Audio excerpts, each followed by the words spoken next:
앉아주시면 출마 선언을 했기 때문에 제일 먼저 서울시당에 신고하러 왔습니다. 신고하러 왔고 또 지난 1년 한 4개월 동안 복당이 안 돼가지고 있었기 때문에 복당 인사 겸 출마 인사 뭐 여러 가지 인사를 드리러 그래 왔습니다. 뭐 출마를 지난번에 출마할 때는 뭐 당이 지지율이 4%밖에 안 되고 당이 소멸될 위기까지 갔기 때문에 부득이하게 당의 존립 때문에 부득이하게 출마할 수밖에 없었고 뭐 야구로 치면 패전 처리 투수지 뭐 출마할 당시에 이길이라고 생각한 사람은 단 한 명도 없었으니까요. 그래서 이번에는 제대로 된 선거를 한번 해보기 위해서 지난 4년간 많은 준비를 했습니다. 많은 준비를 하고 그래 했기 때문에 이번에는 한번 해볼만 할 겁니다. 해볼만 할 건데 우리가 쉽게 생각해서는 안 되는 것이 최근에 정권 교체 주기가 10년입니다. 최근에는 10년인데 5년 만에 정권 교체가 가능할까 하는 의구심이 사실 국민 사이에 굉장히 많습니다. 지금 뭐 정권 교체가 시대적인 화두인 양 이렇게 떠돌고 있지만 그것은 우리 지지하는 계층의 사람들의 일관된 생각이고 일반 국민 의식도 과연 그럴지 그것은 선거를 해봐야 됩니다. 해봐야 될 뿐만 아니라 또 과거 이명박 정권에서 박근혜 정권에 넘어갔을 때 상당한 국민들은 그걸 정권 교체로 봤습니다. 그걸 우리 당에서 정권 재창출했다고 그렇게 보지 않고 그걸 정권 교체로 봤습니다. 특히 민주당 같은 경우에 지금 경선이 진행 중이지만 문재인에서 이재명으로 만약 넘어간다면 국민의 상당수가 그걸 정권 교체로 봅니다. 그런 것도 있다는 걸 우리 당직자 여러분들이나 서울시장 간부님들은 머릿속에 넣고 우리가 경선도 임하고 본선도 임해야 된다. 그런 말씀을 오늘 드리고 혹시 뭐 저한테 질문할 것이나 요청할 사항이 있으면 질문 받겠습니다. 무엇이라도.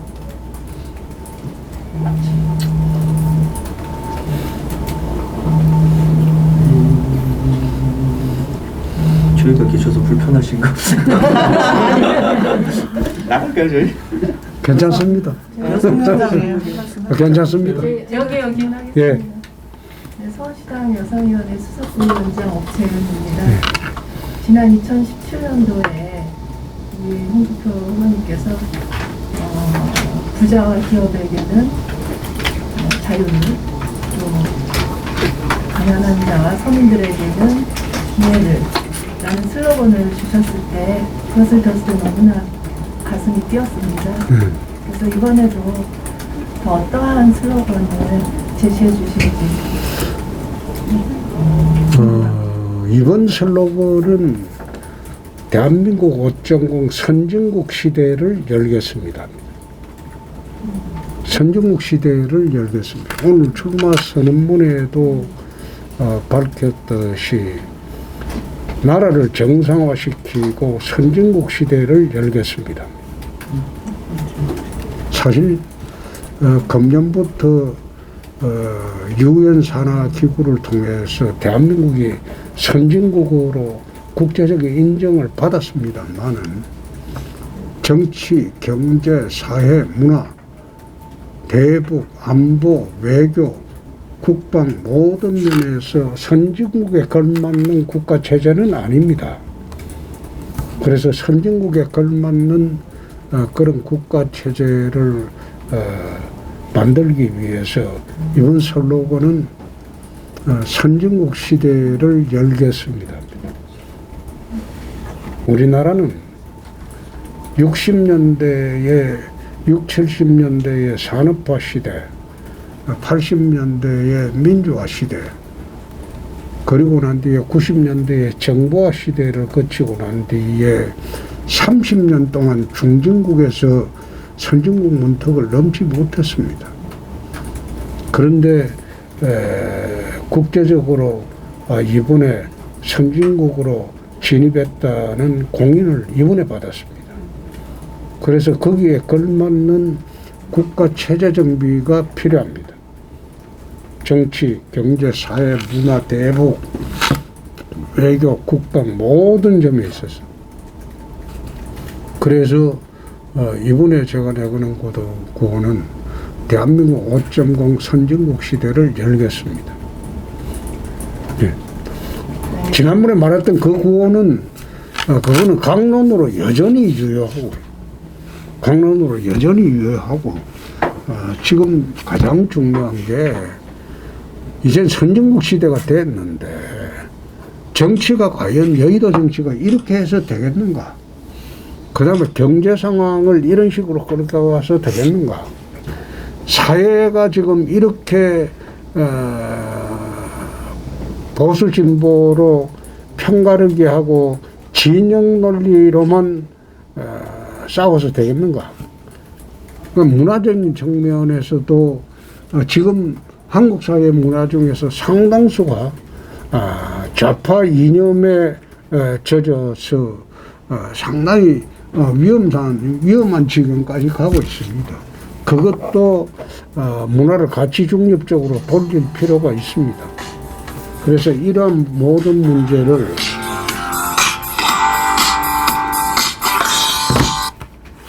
외교도 그렇고 국방도 그렇고 대북 정책도 그렇습니다. 바꿔야 할 때입니다. 그래서 획기적으로 그것을 바꾸겠다. 선진국 시대에 걸맞는 그런 국가 체제를 전부 바꾸겠다.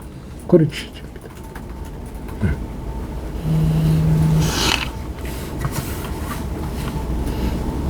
전화가 많이 옵니다. 근데 전화 많이 오는데 이게 등록 안 된 전화는 잘 안 받아요. 받아보면 엉뚱한 전화들이 많고 그래서 등록 안 된 전화는 잘 안 받아요. 대표님 제가 하나 드리겠습니다. 저는 동대문 을에서 대표님이 송파에서 저희 지역에 오실 때부터 저는 당 생활을 했습니다. 20년 넘게 당 생활을 해왔는데 저희 여기 계시는 서울시당 임원들은 다 오랫동안 당 생활을 하고 20년 넘게 당 생활을 하고 했음에도 불구하고 진짜 한 길로만 당 생활을 했는데 저희들이 이런 불편이 있습니다.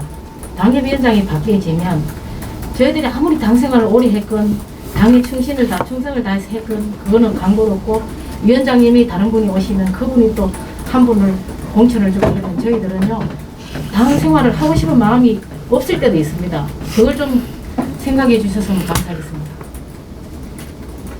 제가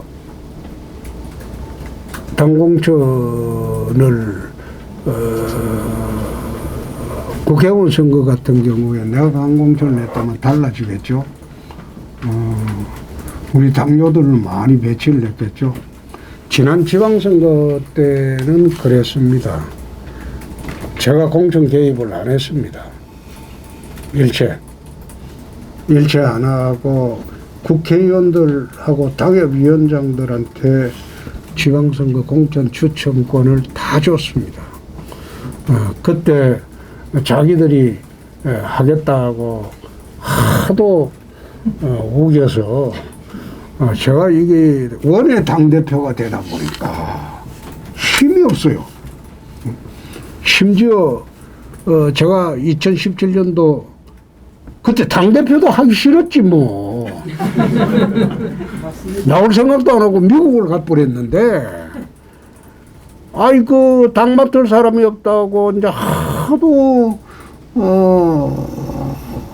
문자가 오고 전화가 오고 이래가지고 할 수 없이 들어와서 당을 억지로 맡았어요. 나는 그때 내년 지방선거는 해보니까 해보나마나 이건 무조건 안 되는 선거다. 집권한 지 1년밖에 안 되는데 그 선거 우리 이길 수 있겠나. 안 되는 선거다. 그래 생각을 하고 지방선거에 당대표를 해본들 지방선거에 지면 또 물러나야 되는데 그래서 안 하려고 했어요. 근데 뭐 할 사람이 없다고 하라고 해서 할 수 없이 했는데 원외 당대표가 되다 보니까 원내에서 국회의원들이 하도 텃세를 부리고 의원총회에 한번 나갔더만은 국회의원들이 쑥덕거리면서 뭐라 그런가 하면 의원도 아닌 사람이 왜 들어왔냐 그러더라고. 근데 내가 깜짝 놀랐어요. 그래서 그 뒤로부터는 의원총회도 안 들어갔어요. 또 원내대표가 그 당시에 자기가 알아서 할 테니까 들어오지 말라고 합디다. 그래서 네가 알아서 해라 뭐. 그 당무만 하겠다. 그래 했는데 공천 때가 다가오니까 이제 전부 들고 일어나갖고 스트라이크를 하기 시작하는데 그래서 내가 전부 당협위원장과 국회의원들한테 공천 추천권을 다 준다. 근데 실패하면 너희도 책임져라. 약속거리 했거든. 광역단체장 6석 못하면 내가 책임지겠다. 그리고 나머지 자기 지역에서 시의원, 구의원, 기초단체장 실패하면 같이 책임지자. 약속을 그래 했어. 공개적으로 했어. 근데 당대표 그 위장평화 회담 때문에 우리 뭐 선거 자체가 안 됐잖아요. 내일 선거하는데 오늘 뭐 트럼프하고 셀이 북미 회담 쇼를 내뿌는데 그 선거 되겠어요? 트럼프까지 보정을 내뿌는데 그게 위장평화 쇼였는데 그러니까 선거 지고 난 뒤에 나는 책임을 졌는데 전국 당협위원장, 국회의원 책임지는 사람이 단 한 명도 없더라. 자기가 추천 다 해놔놓고. 그러니까 내가 그만두고 난 뒤에 말은 못 하겠고 그래 언제 한번 기회가 돼가지고 한번 이야기를 해봤어요. 그때 나는 책임졌는데 너희들은 왜 책임 안 지냐? 아무도 지는 사람이 없었어. 그래서 내가 유일하게 그때 공천을 개입한 게 비례대표 몇 사람이 있습니다. 내 동대문에 송경선이는 제가 동대문 지구당 위원장 할 때 여성무장을 했기 때문에 무조건 비례대표를 주라. 그래 압박을 해서 비례대표를 줬어요. 그리고 서울시는 공천 순서를 가져왔는데 내가 보니까 전부 당뇨로 바꿔라. 그리고 영입인사로 여명이 하나 넣어라. 그래가지고 공천을 냈는데 서울시에서는 그 당시에 이제 시의원 공천하면서는 좀 잡음이 많았죠. 지역에서도 그렇고. 근데 그 외에는 내가 공천 관여를 창원시장 선거에 공천 관여했습니다. 딱 한 군데 기초단체장은 창원시장 선거에 내가 공천 관여를 딱 한 번 했습니다. 그 외에는 전국에 어디더라도 당대표가 공천 관여를 한 일이 없습니다. 또 국회의원들이 그 당시에 워낙 요구가 거세가지고 저거 하겠다는데 어떻게 그럼 너가 해라 막 그래 했는데 제대로 된 국회의원이나 당의 위원장이라면 당뇨 생활 오래 한 사람을 기준으로 기초광역위원 자치단체장을 공천하는 게 그게 맞죠. 그게 맞죠. 응?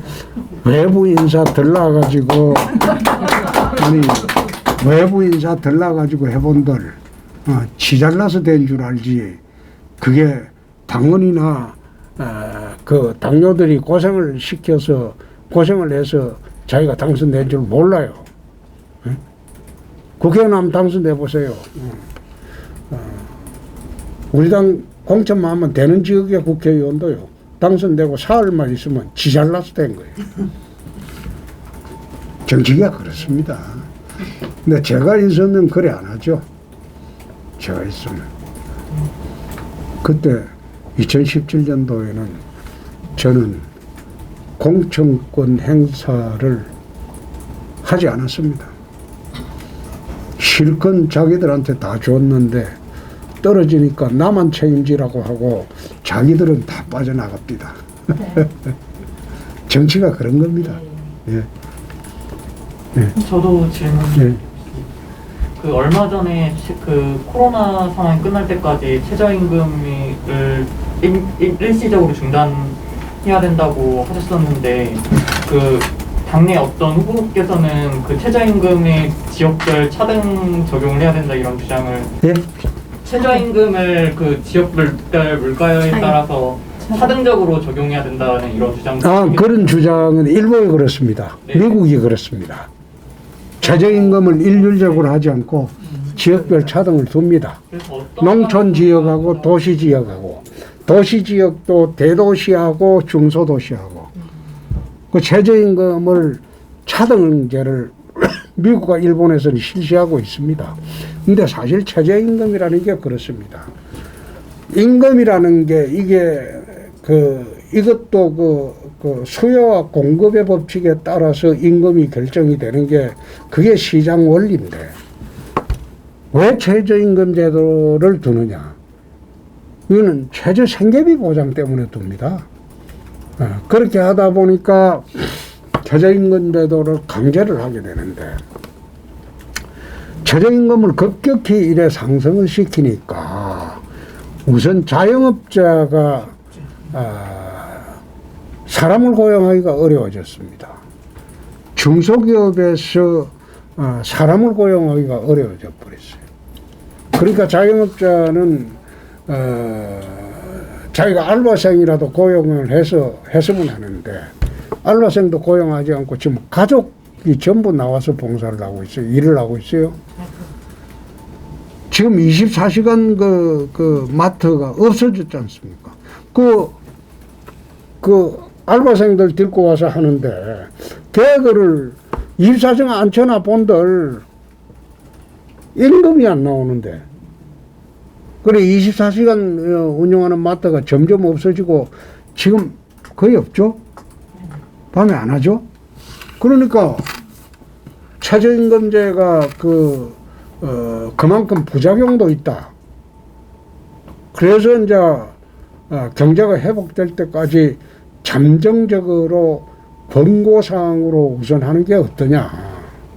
그리고 경제가 회복되면 다시 돌아가면 되고 그 뜻입니다. 예.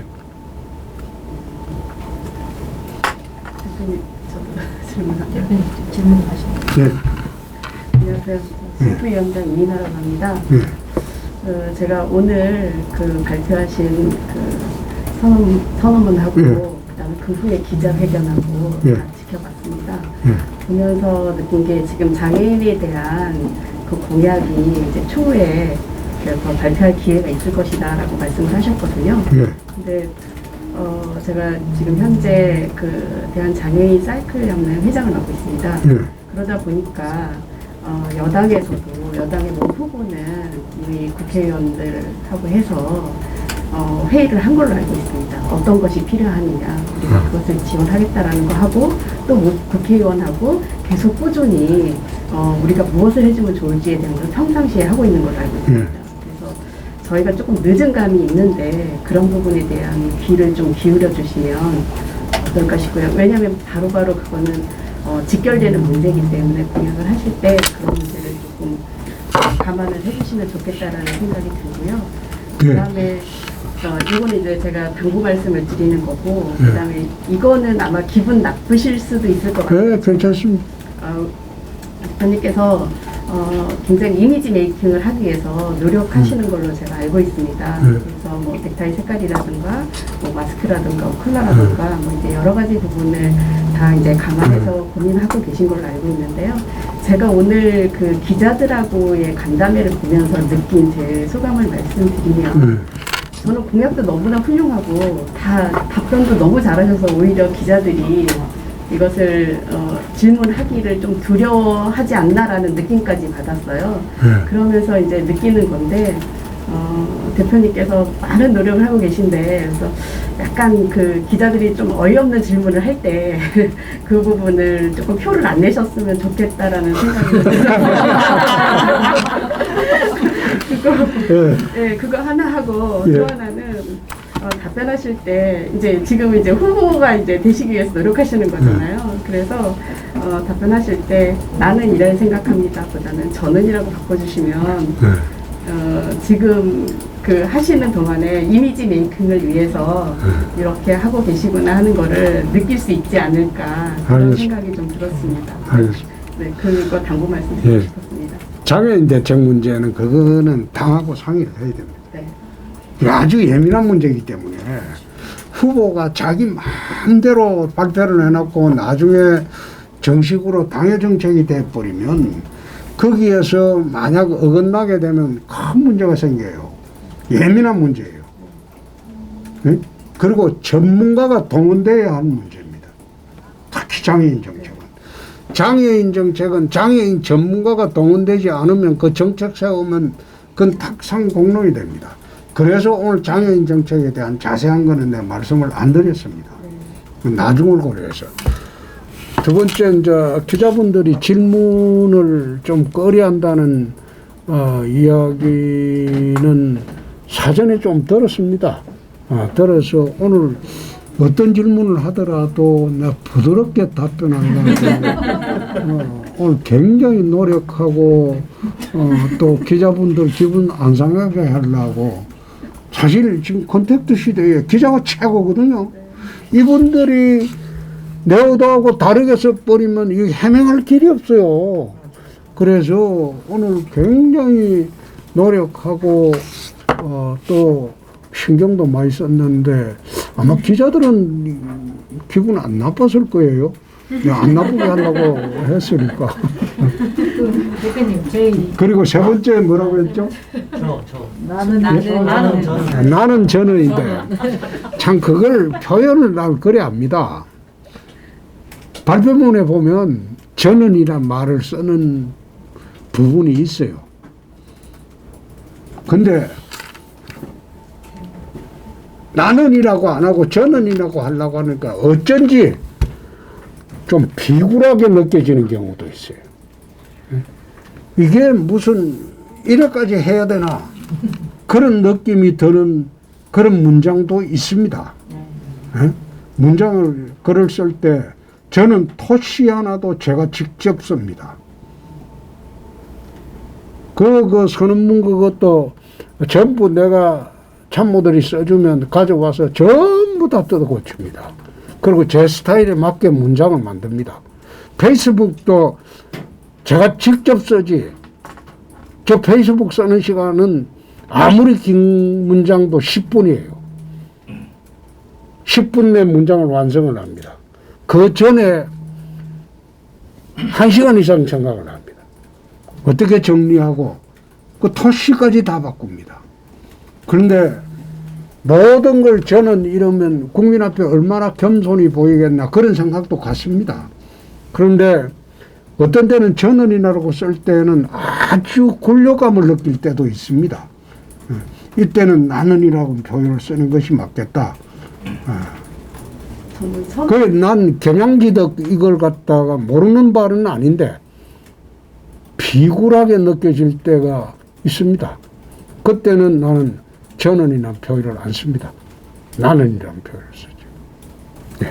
근데 대표님, 저희 이제 친구들 페이스북이나 이제 같이 이제 카카오톡 친구가 이제 여러 명 모임이 있잖아요. 근데 부산에 사는 친구가 대표님 동영상을 하나 올렸어요. 올리고 그 밑에다가 야 재수가 나는 이런 오빠가 한 명 있었으면 좋겠다 이렇게 온 거예요. 어제 문자에 대표님 나 내일 만나. 이제 할배지 뭐. 말씀드릴게 그랬는데 저희들은 대표님은 늘 그러시잖아요. 나는 여자는 우리 각시밖에 몰라 그러시잖아요. 그런 표현을 하실 때 저희들 그래요. 대표님을 만나시고 누구 마시고 여성들은 우리가 좋아하고 존경하는 대표님하고 사진을 한번 찍었으면 좋겠는데 우리 대표님은 각시밖에 몰라 이러시면 좀 저희들은 찍고 싶은 마음이 있는데도 섬뜩할 때가 있어요. 근데 그거는 내가 좀 해명을 해야 되는 게 이게 제가 이런 이야기는 옛날에는 하고 요즘은 안 하는 게 91년 3월부터 나는 여성 적객부들이 나오는 술집을 안 갑니다. 91년 3월부터. 그때 광주지검 조직폭력 수사를 시작할 때 깡패들이 꼭 검사한테 술집에서 젊은 여성을 붙여주고 그걸 협박 재료로 삼아가지고 일을 못하게 합니다. 그래서 91년 3월부터 나는 술집을 안 가는 사람이에요. 그때부터 내 차에는 여성을 안 태워요. 어떤 이유로 있어도. 91년 3월부터.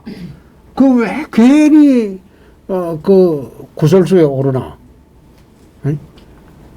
그리고 동대문 가서도 사진을 잘 안 찍어요. 혹시 구설수에 오를까 싶어서. 실제로 그랬다니까? 처음 동대문 재선할 때 가서. 근데 그게 조금 이제 풀린 게 삼선부터예요.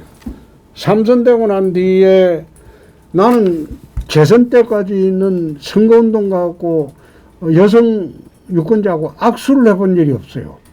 그냥 절만 꾸벅하고 끝나고, 절만 꾸벅하고 끝나고. 그런데 이게 삼선되고 난 뒤부터 이제, 집사람이 그러지 마라. 그럼 여성들한테 미움받는다. 그러지 마라. 그래서 내가 이제 달리 하는데, 나이가 이제 저도 70을 바라봅니다. 옛날 같으면 할배 중에 상할배가 되죠. 근데 이제 달라질 때가 됐죠. 졸업할 때도 됐고. 그래서 가능하면 안 그러도록 하겠습니다. 저도 예. 국민의힘 당원 임준원입니다. 저도 같은 경우에는 정치행정학과랑 사학과를 같이 전공하고 있는데 교수님께서 그 인권은 중요한 가치 중 하나인데 우리나라 진보는 대북 인권에 대해서 말하지 않는다고 하시면서 우리나라에는 제대로 된 보수와 진보가 없다고 말씀하셨던 게 좀 기억에 남는데 홍준표 후보님께서 생각하시는 보수는 무엇인지 그리고 또 대북의 인권 문제 해법은 무엇인지 좀 듣고 싶습니다. 그 대북 인권 문제? 예. 사실 개혁은 보수가 하는 겁니다. 진보는 진보 그 자체가 개혁입니다. 개혁은 보수가 하는 겁니다. 그런데 우리가 잘못 알려진 게 보수주의자들이 마치 수구주의자로 잘못 알려져 있어요. 그건 우리가 한국 사회뿐만 아니라 보수 정권에 있었던 사람들이 다 반성해야 될 문제입니다. 그래서 보수주의라는 게 옛날로 돌아가자는 게 아니고 한자로 치면 엉고이시입니다. 엉고지시입니다. 옛날의 지혜를 빌려서 새롭게 나가는 게 나는 보수주의자라는 생각입니다. 원래 그게 좌파우파 개념에서 이제 떨어져 나온 게 보수진보인데 좌파들은 급진적인 사회계획주의자들이고 보수주의자들은 점진적인 사회계획주의자들이고 보수주의자들이 가장 중시하는 가치가 자유입니다. 좌파들이 가장 중요하는 가치가 진보 좌파들이 평등입니다. 그래서 평등을 최우선 가치로 두느냐 자유를 최우선 가치로 두느냐에 따라서 좌파 우파가 갈라집니다. 저는 정치를 하면서 보수 우파만 옳다고 본 일도 없고 진보 좌파만 옳다고 본 일이 없습니다. 응? 자유를 존중하는 사람이 평등을 등한시할 이유가 없고 평등을 또 추구하는 사람이 자유를 우리가 등한시할 이유도 없습니다. 그래서 궁극적인 가치를 어디 두느냐에 따라서 보수주의자, 진보주의자가 달라지고 좌파, 우파가 갈라지는 겁니다. 그래서 저는 보수, 진보 그 이분법보다도 오늘 제가 말씀드린 게 국익우선주의자입니다. 국익우선주의를 기치로 모든 정책 판단을 국익에 두고 저는 해왔고 하고 있습니다. 예. 대표님, 저는 여성위원장 최호정인데요.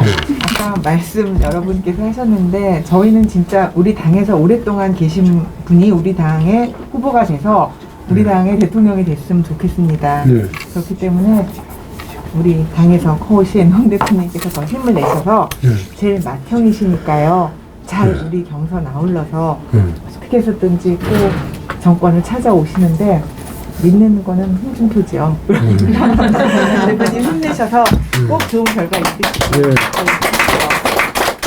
예, 그렇습니다. 제가 이 당에 들어온 지 26년입니다. 이 당의 특징이 하나 있습니다. 선거 때만 되면 밖에서 사람 들러 와가지고 써먹고 안 되면 버리고 이 당에서 자생적으로 올라가는 사람을 키우는 구조가 아닙니다. 민주당 한번 보시면 밑에부터 올라와가지고 국회의원을 하고 당대표를 하고 다 합니다. 민주당은 늘 그래요. 민주당은 외부 인사가 날라와가지고 거기에 레밍처럼 쭉 따라가고 하는 그런 정당이 아닙니다. 우리 당은 26년 동안 그런 잘못된 행태를 너무 많이 보여왔어요. 그래서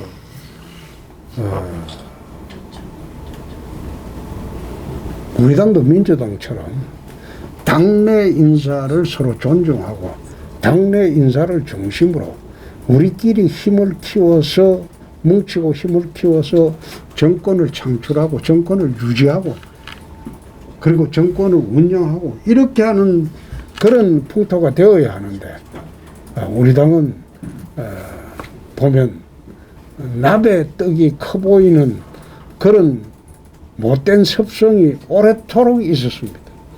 제가 26년 있었는데 그러니까 선거 때마다 되면 여태 고생했던 당직자들은 뒷정이고 뭐 신인령이 완다고 밖에 돌아다니고 내가 그런 거 보면서 제 식구 귀한 줄은 모른다. 그게 우리 당의 특징입니다. 근데 특징인데 어쩌겠어요. 그걸 다 돌파해 나가야지. 그게 당의 특징인데 어떻게 했어요. 민주당하고 다른 게 그런 겁니다. 민주당하고 다른 게 그런 겁니다. 그래서 그렇게 해서 외부 인사가 와서 한번 해보고 안 되면 그만이고 되면 다행인데 근데 대부분 실패했어요. 데리고 온 사람들은 대부분 실패했어요. 이번에는 좀 있어보면 알 겁니다.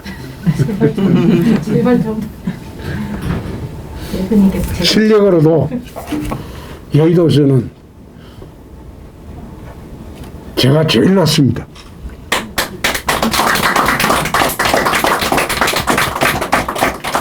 방금 이제 저분이 그러지 말라고 했는데 머리도 내가 제일 낫습니다. 머릿속에 든 것도 내가 제일 많습니다. 경험도 내가 제일 많습니다. 맞습니다. 여의도에서 대통령 선거 5번 해본 사람은 저밖에 없습니다. 이해창 때 2번 해봤죠. 그냥 나는 떠돌이로 해본 게 아니고 핵심으로 해봤어요. 이명박 때 했지. 박근혜 때 했지. 탄핵 대선 때는 내가 직접 했지. 지금 여의도 정가에서 대통령 선거 5번 치는 사람 저밖에 없습니다. 각각 대선의 경험을, 모든 경험을 다 겪은 사람은 저밖에 없습니다. 내년 대선의 그림도 그래서 제가 그리는데 제일 나을 것이다.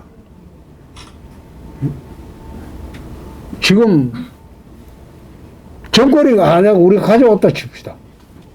저쪽 180석이야. 여러분 그 돌파할 자신 있습니까? 응? 이미지만 보고 안에 내용물 안 보고 경험 안 보고 뽑아놔 놓고 2년 동안 허수아비 대통령 만들려고 합니까? 민주당 그대로 두겠어요?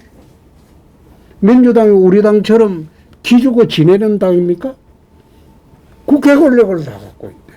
지금 청와대 권력, 국회 권력이 다르지 않아요. 국회에서 다 맡겨버리면 2년 동안 이 허수아비 대통령이 되는 거예요. 정권 교체했다고 좋아할 여가도 없어요. 쭉 흔들어 댈 테니까.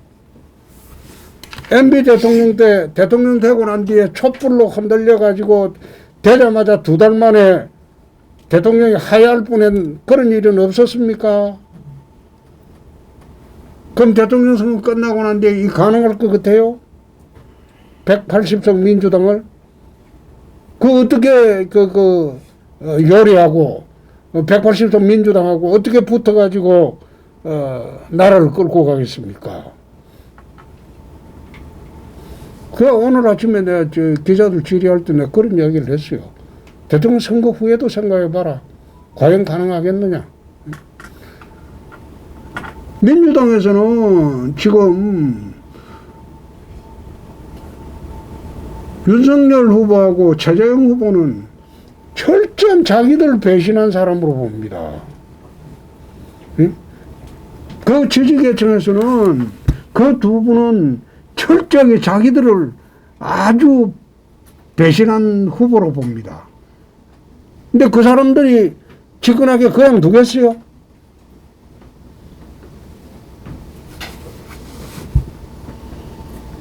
그래도 내가 해야지 나라를 끌고 가지. 다음 일정이 있으시다면서요? 예. 나는 말이야, 예. 우선 예. 대표님이 이렇게 오신 걸 축하드리고요. 기회를 난 한번 줄 줄 알았거든. 여성위원회가 부장님이 기회를 안 주시네. 우리 부위원장이 예. 31명 있습니다. 예. 그 중에 제가 수석 부위원장을 지난번에 맡아서 예. 12번 수석 부위원장을 했거든요. 시당에.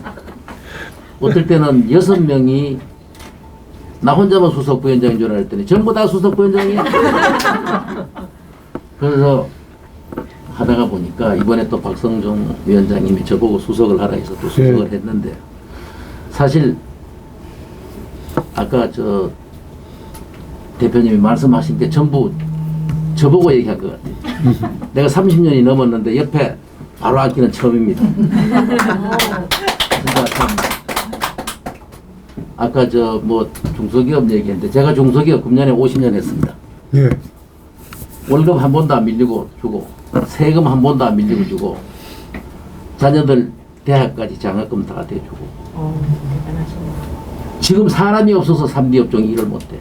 내가 69년도에 기능 올림픽 가서 가스 용접 부분에 금메달 따서 군대도 면제를 받았고, 시골에서 올라올 때 저는 대표님 책도 다 봤으니까 저하고 거의 비슷하긴 했는데 너무 잘 되셨잖아요. 이번에 우리 당에서는 보니까 오래되신 분 중에는 여론조사가 제일 좋더라고요. 그럼 무조건 오래된 사람이 해야 된다고 나는 생각합니다. 고맙습니다. 뭐 밖에서 오고 이래 했던 사람도 중요하지만 이번에 어떻게 하든지 우리가 안 잡으면요. 지금 3D 업종에 사람이 없어서 일 못한다면 되겠어요. 외국 근로자들은 지금 들어오지를 못해요. 저 나라에서 20만 원 받던 사람들이 200만 원 주는데도 지금 배짱입니다. 그렇죠. 지금 큰일 났어요. 왜? 3D 업종 없어지면은 대한민국 망합니다. 조그만한 거 다 버릴 거 아니에요. 응? 그럼 어떻게 해요? 뭐 시간이 없어서 그렇지 제가 할 일이 너무 얘기할 게 많은데 이거 저 빨리 어떤 방법이든지 조치를 해줘야 되고요. 또 하나는 실업급여. 아니 공장에 중소기업 줘가지고 좀 보태주게 하면 얼마나 좋으냐고요. 놀고 하고 월급 준다? 누가 일해? 일 안 하죠. 그리고 또 중소기업 하해 신청을 하면은 한 사람은 좋아요. 나머지 그 밑에 100명, 1000명은 물건 갖다 주고 자기 물건 갖다 주고 자기 물건 가져주지도 못해. 가져오면 영창 가야 돼. 빨리 하해 신청은 한 사람 살려주는 거는 좋지만 그 밑에 있는 사람 다 죽이는 겁니다. 이거 안 바꿔주면은 대한민국 이제 중소기업 할 사람 없고요. 나라 망하기 전에 대표님 잘 되셔가지고 정리 좀 해주시고. 저는 사실 강남에서 초대부터 4대까지 구의원하고 의장도 4번이나 하고 전국회장도 2번 하고 MB 때 그렇게 열심히 하면은 뭐 좋은 일이 있다 해서 정부기관에 가는 거 난 정부기관은 안 갑니다. 내가 목표가 하나밖에 없습니다. 뭐냐? 구청장이라고 했더니 이재호 의원하고 그러는 거야. 그럼 너 해줄 테니 니 한번 열심히 해봐라 해서 미친놈처럼 전국 쫓아다니면서 참 할 짓 못할 짓 많이 했습니다. 그렇게 해서 그렇게 그 나중에 공천할 때는 또 딴짓 하잖아. 그때도 영입했죠. 강남만 그런 게 아니고 강남 서초 다 그랬어요. 송파는 전략공천으로 해서 그렇죠. 지난번에 망했잖아요. 네. 이런 일이 없게 잘 좀 부탁을 드립니다. 알겠습니다. 예. 예. 그리고 우선 꼭 잘 되시길 바라겠습니다. 예. 좀 저희 이제 마무리, 믿어주시면 잘하겠습니다. 예, 마무리해야 될 것 같은데요. 네, 홍길동 후보님 힘내시라고 큰 박수로 예.